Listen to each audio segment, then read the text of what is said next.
शाम का गमगीन वक्त था। पेड़ों के सायों तले एक बूढ़ी मां टूटी फूटी सांसों के साथ आहें भर रही थी।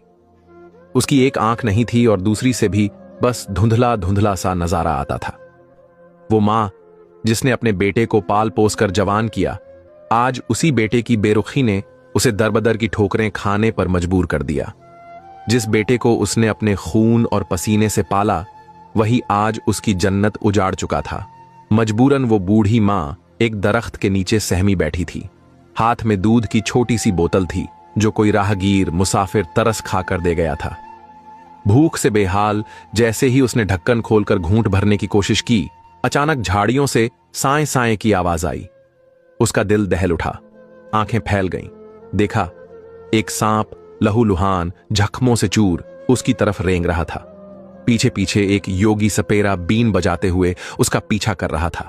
मगर खुदा की करनी देखिए, वो सांप किसी तरह जोगी के हाथ से बच निकला और सीधा बुढ़िया के फटे पुराने आंचल में जा छुपा। बुढ़िया की सांस ऊपर की ऊपर और नीचे की नीचे अटक गई। बदन कांपने लगा। मगर उसी वक्त अल्लाह के हुक्म से सांप इंसानों की तरह बोल पड़ा, अम्मा डरिए मत, मैं आपको कोई नुकसान नहीं दूंगा। मेरा दुश्मन पीछे पड़ा है, मैं जख्मी हूं, मुझे पनाह दे दीजिए। मां हैरान थी, ये सांप भी बोल रहा है। दिल पसीज गया, आंसू छलक पड़े। कांपते हाथों से उसने अपने फटे पुराने दुपट्टे में उसे छुपा लिया। इतने में योगी पास आया और बोला, ए बुढ़िया, यहां से कोई सांप गुजरा है? मां कांपती आवाज में बोली, नहीं बेटा, मैंने किसी सांप को नहीं देखा। जोगी दूसरे रास्ते मुड़ गया। सांप आंचल से बाहर निकला और बोला, अम्मा, आपने मेरी जान बचाई है, मैं जिंदगी भर आपका यह एहसान नहीं भूलूंगा। मगर आप क्यों रो रही हैं?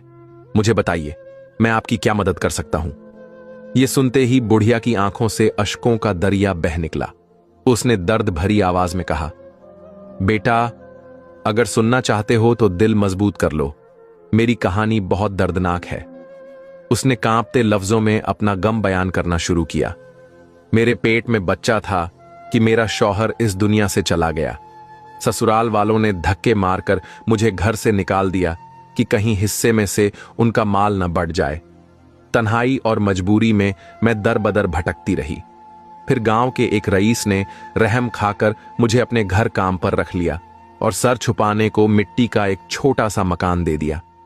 दिन गुजरते गए और मेरा हमाल बढ़ाता गया और फिर एक रोज अल्लाह ने मुझे बेटे जैसी औलाद से नवाजा।